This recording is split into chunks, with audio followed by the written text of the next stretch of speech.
প্রিয় সুধী, বঙ্গসঙ্গীত ইউটিউব চ্যানেলের পক্ষ থেকে অভিনন্দন। আজ আপনাদের সামনে সংক্ষিপ্তভাবে তুলে ধরব ধর্মপুর বন অরণ্যের কিছু ভিডিও চিত্র নিয়ে। আমি এখন দাঁড়িয়ে রয়েছি দিনাজপুর জেলার বিরল থানার অন্তর্গত ৮ নং ধর্মপুর ইউনিয়নের বন অরণ্যের সাদ্দাক নামের গহীন জঙ্গলে। এখানে রয়েছে অসংখ্য প্রজাতির প্রাকৃতির বীর সন্তান বৃক্ষরাশি।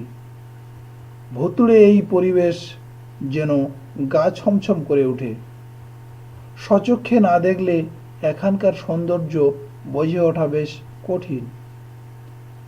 তাই প্রতিদিন হাজার হাজারো পর্যটক ভিড় জমায় এখানকার অপরূপ সৌন্দর্য উপভোগ করতে।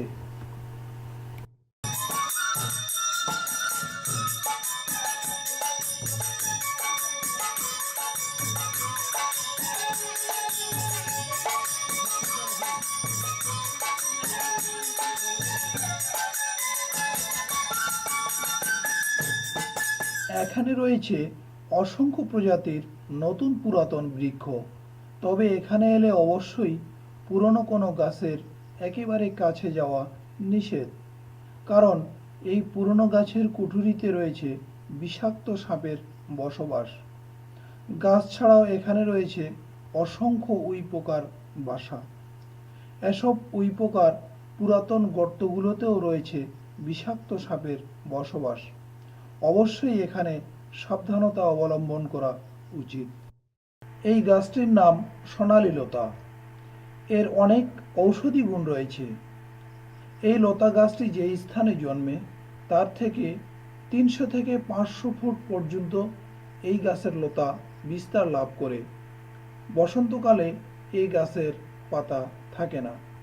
মজার বিষয় হলো এই গাছের ফুল বা ফল হয় না।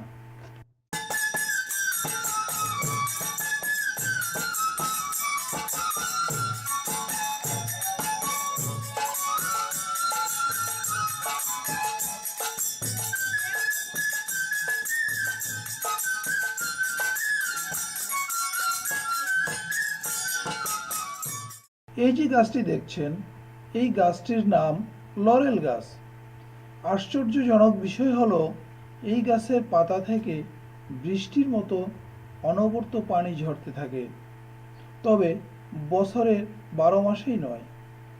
বাংলা ফাল্গুন ও চৈত্র মাসে যখন প্রচণ্ড গরম পড়ে বা যখন দিনের তাপমাত্রা ৩৬ থেকে ৩৭ ডিগ্রি সেলসিয়াস এর বেশি হয়, তখনই এই গাছের পাতা থেকে অনবরত পানি ঝরতে দেখা যায়।